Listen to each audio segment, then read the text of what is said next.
ನಮಸ್ಕಾರ ಎಲ್ರಿಗೂ, ಹೇಗಿದ್ದೀರಾ? 1 ಕಪ್ ಕಡಲೆ ಹಿಟ್ಟು 1 ಕಪ್ ಸಕ್ಕರೆಯಿಂದ ತುಂಬ ರುಚಿಯಾದಂಥ ಲಾಡು ಮಾಡಿರುವಂಥ ರೆಸಿಪಿನ ನಿಮ್ಮ ಜೊತೆ ಇವತ್ತು ಶೇರ್ ಮಾಡ್ತಾ ಇದ್ದೀನಿ. ತುಂಬ ಕಡಿಮೆ ಸಮಯದಲ್ಲಿ ತುಂಬ ಕಡಿಮೆ ಸಾಮಾನುಗಳನ್ನ ಉಪಯೋಗಿಸ್ಕೊಂಡು ಮಾಡಿರುವಂಥ ಲಾಡು ಇದು. ಇದಕ್ಕೆ ನಾನು 1 ಕಪ್ ಕಡಲೆ ಹಿಟ್ಟು, 3/4 ಕಪ್ ಆಗೋಷ್ಟು ಸಕ್ಕರೆ, 2 ಸ್ಪೂನ್ ಆಗೋಷ್ಟು ಮೆಲನ್ ಸೀಡ್ಸ್ ತೊಗೊಂಡಿದ್ದೀನಿ, ಏಲಕ್ಕಿ ಪುಡಿ, 1 ಟೇಬಲ್ ಸ್ಪೂನ್ ತುಪ್ಪ, ಹಾಗೆ ಫುಡ್ ಕಲರ್, ಸ್ವಲ್ಪ ಅಡುಗೆ ಎಣ್ಣೆ. ಫಸ್ಟು ಕಡಲೆ ಹಿಟ್ಟನ್ನು ಸ್ವಲ್ಪ ನೀರಲ್ಲಿ ಕಲಿಸ್ಕೋಬೇಕು. ಹಾಗಾಗಿ ಒಂದು ಪಾತ್ರೆ ತೊಗೊಂಡು ಆ ಪಾತ್ರೆಯಲ್ಲಿ ನಾನು ತೊಗೊಂಡಿರುವಂಥ 1 ಕಪ್ ಕಡಲೆ ಹಿಟ್ಟು ಹಾಕ್ಕೊಂಡಿದ್ದೀನಿ. ಅದಕ್ಕೆ ಅರ್ಧ ಕಪ್ ಆಗೋಷ್ಟು ನೀರನ್ನ ಆ್ಯಡ್ ಮಾಡಿಕೊಂಡು ಚೆನ್ನಾಗಿ ಮಿಕ್ಸ್ ಮಾಡಬೇಕು. ಯಾವುದೇ ಗಂಟುಗಳು ಇರಬಾರ್ದು, ಗಂಟಿಲ್ದಂಗೆ ಚೆನ್ನಾಗಿ ಅದನ್ನು ಮಿಕ್ಸ್ ಮಾಡ್ಕೋಬೇಕು. ಇದು ಚೆನ್ನಾಗಿ ಮಿಕ್ಸ್ ಮಾಡಿದ ನಂತರ ಒಂದು ಪ್ಲೇಟ್ನ ಮುಚ್ಚಿ ಒಂದು 10 ನಿಮಿಷ ಹಾಗೆ ಇಡಬೇಕು. ಈಗ 10 ನಿಮಿಷ ಆಗಿದೆ. ಈಗ ಇದನ್ನು ಎಣ್ಣೆಯಲ್ಲಿ ಸ್ವಲ್ಪ ಫ್ರೈ ಮಾಡ್ಕೊಳ್ಳೋಣ. ಈಗ ಒಂದು ಪ್ಯಾನ್ ತೊಗೊಂಡು ಪ್ಯಾನಲ್ಲಿ ಸ್ವಲ್ಪ ಎಣ್ಣೆ ಹಾಕಿ ಚೆನ್ನಾಗಿ ಅದನ್ನು ಕಾಯಿಸ್ಕೊಳ್ಬೇಕು. ಈಗ ಅದು ನೋಡಿದೆ ಎಣ್ಣೆ ಕಾದಿದೆ. ಎಣ್ಣೆ ಕಾದ ನಂತರ ನಾವು ಆಗಲೇ ಮಿಕ್ಸ್ ಮಾಡಿ ಇಟ್ಕೊಂಡಿರುವಂಥ ಕಡಲೆ ಹಿಟ್ಟನ್ನು ಎಣ್ಣೆಗೆ ಹಾಗೆ ಬಿಡಬೇಕು. ಇದನ್ನು ಇದೇ ಥರ ಶೇಪ್ ಮಾಡಬೇಕು ಆ ಥರ ಏನಿಲ್ಲ. ಹಾಗೆ ಸ್ವಲ್ಪ ಎಣ್ಣೆಯಲ್ಲಿ ಡೈರೆಕ್ಟು ನಾವು ಯಾವ ಪಾತ್ರೆಯಲ್ಲಿ ಕಲಿಸ್ಕೊಂಡಿರ್ತೀವಿ ಅದೇ ಪಾತ್ರೆಯಿಂದ ಡೈರೆಕ್ಟು ಬಿಟ್ಟರೆ ಆಗುತ್ತೆ. ಅದಾದಮೇಲೆ ತುಂಬ ಚೆನ್ನಾಗಿ ಈಗ ಅದನ್ನು ಬೇಯಿಸ್ಕೊಳ್ಳೋಣ. ಈಗ ಇದು ಎಣ್ಣೆಯಲ್ಲಿ ಚೆನ್ನಾಗಿ ಫ್ರೈ ಆಗಿದೆ, ನೀವು ನೋಡ್ತಾ ಇರ್ಬೋದು. ಈ ರೀತಿಯಾಗಿ ನಾನೆಲ್ಲನೂ ತೆಗೆದಿಟ್ಕೊಳ್ತಾ ಇದ್ದೀನಿ ಒಂದು ಪ್ಲೇಟಿಗೆ. ಅದನ್ನು ಎಣ್ಣೆಲಿ ಕರೆದಾದ್ಮೇಲೆ 5-10 ನಿಮಿಷ ತೆಗೆದಿಡಬೇಕು. ಯಾಕೆ ಅಂದರೆ ಅದು ಸ್ವಲ್ಪ ತಣ್ಣಗಾಗಬೇಕು. ತಣ್ಣಗಾದ ನಂತರ ನಾವು ಅದನ್ನೇನು ಮಾಡಬೇಕು, ಒಂದು ಮಿಕ್ಸಿ ಜಾರ್ ತೊಗೊಂಡು ಮಿಕ್ಸಿ ಜಾರಿಗೆ ಹೀಗೆ ಪೀಸ್ ಮಾಡಿ ಹಾಕ್ಕೊಳ್ತಾ ಇದ್ದೀನಿ. ಈ ರೀತಿ ಪೀಸ್ ಮಾಡಿಕೊಂಡು ಮಿಕ್ಸಿ ಜಾರಲ್ಲಿ ಪುಡಿ ಮಾಡಬೇಕು. ಪುಡಿ ಮಾಡಿಕೊಂಡು ಅದನ್ನು ಒಂದು ಪಾತ್ರೆಯಲ್ಲಿ ಹಾಕ್ಕೊಳ್ತಾ ಇದ್ದೀನಿ. ಇದನ್ನೆಲ್ಲ ಪುಡಿ ಮಾಡಿ ಇಟ್ಕೊಳ್ತಾ ಇದ್ದೀನಿ. ಪುಡಿ ಎಲ್ಲ ತುಂಬ ಚೆನ್ನಾಗಾಗಿದೆ. ಅದೇ ಕಡಲೆ ಹಿಟ್ಟಿನ ಪೀಸ್ಗಳು ಗಂಟು ಇರ್ದಂಗೆ ಈ ರೀತಿ ಮಿಕ್ಸಿ ಜಾರಲ್ಲಿ ಪುಡಿ ಮಾಡ್ಕೋಬೇಕು.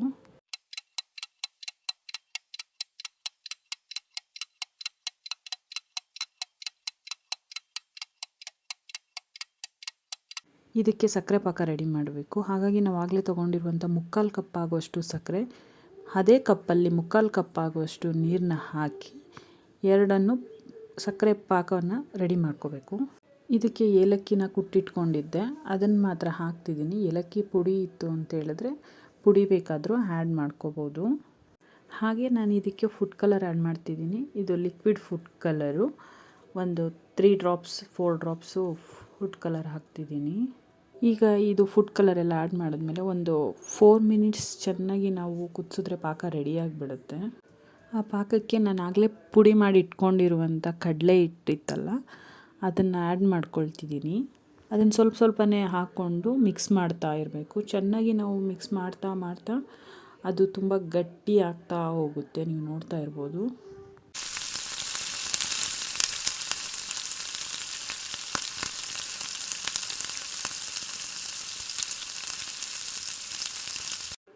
ಈಗ ಇದಕ್ಕೆ ಮೆಲೋನ್ ಸೀಡ್ಸ್ ತೊಗೊಂಡಿದ್ನಲ್ಲ, ಮೆಲೋನ್ ಸೀಡ್ಸ್ನ ಆ್ಯಡ್ ಮಾಡ್ತಿದ್ದೀನಿ. ಮೆಲೋನ್ ಸೀಡ್ಸ್ನೆಲ್ಲ ಹಾಕಿ ಮಿಕ್ಸ್ ಮಾಡಿ ಚೆನ್ನಾಗಿ ಆದಮೇಲೆ ನಾನು ತೊಗೊಂಡಿರುವಂಥ ತುಪ್ಪ 1 ಟೇಬಲ್ ಸ್ಪೂನ್ ತುಪ್ಪ ಏನಿತ್ತು ಅದನ್ನು ಕೂಡ ಆ್ಯಡ್ ಮಾಡಿ ಚೆನ್ನಾಗಿ ಮಿಕ್ಸ್ ಮಾಡ್ತಿದ್ದೀನಿ.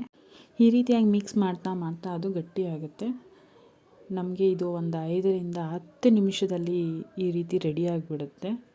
ಈಗ ರೆಡಿಯಾಗಿರುವಂಥ ಮಿಕ್ಸ್ನ ನಾನು ಒಂದು ಪಾತ್ರೆ ತೊಗೊಂಡು ಪಾತ್ರೆಯಲ್ಲಿ ಹಾಕ್ಕೊಳ್ತಿದ್ದೀನಿ. ಹಾಕ್ಕೊಂಡು 1-2 ನಿಮಿಷ ನಾನು ಹಾಗೆ ಸ್ವಲ್ಪ ಬಿಸಿ ಆರಬೇಕು ಅಂತ ಇಟ್ಟೆ. ತುಂಬ ತಣ್ಣಗಾಗೋದು ಬೇಡ, 1-2 ನಿಮಿಷ ಇಟ್ಟರೆ ಸಾಕು.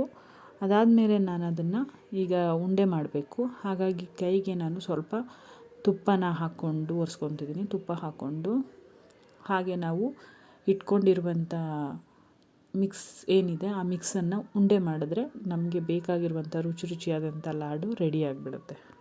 ನೀವು ಟ್ರೈ ಮಾಡಲಿಲ್ಲ ಅಂತೇಳಿದ್ರೆ ಮನೇಲಿ ಈ ರೀತಿಯಾಗಿ ಒಮ್ಮೆ ಟ್ರೈ ಮಾಡಿ, ತುಂಬ ರುಚಿಯಾಗಿ ಚೆನ್ನಾಗಿ ಬರುತ್ತೆ. ಇದಕ್ಕೆ ಯಾವುದೇ ನಾನು ತೋರಿಸಿರೋದು ಬಿಟ್ಟು ಬೇರೆ ಯಾವುದೇ ಇಂಗ್ರೀಡಿಯೆಂಟ್ಸ್ನ ಯೂಸ್ ಮಾಡೋ ಅವಶ್ಯಕತೆ ಇರೋದಿಲ್ಲ. ಇಷ್ಟೇ ಇಂಗ್ರೀಡಿಯೆಂಟ್ಸಲ್ಲಿ ತುಂಬ ಚೆನ್ನಾಗಿ ಲಾಡು ಆಗುತ್ತೆ. ಮನೆಗಳಲ್ಲಿ ಹಬ್ಬ ಇದ್ದಾಗ, ಚಿಕ್ಕ ಫಂಕ್ಷನ್ ಇದ್ದಾಗ ಈ ರೀತಿ ಲಾಡುನ ಒಮ್ಮೆ ಟ್ರೈ ಮಾಡಿ, ತುಂಬ ಚೆನ್ನಾಗಿರುತ್ತೆ. ಈಗ ಲಾಡು ರೆಡಿಯಾಗಿದೆ. Thanks for watching. Bye bye. Have a nice day.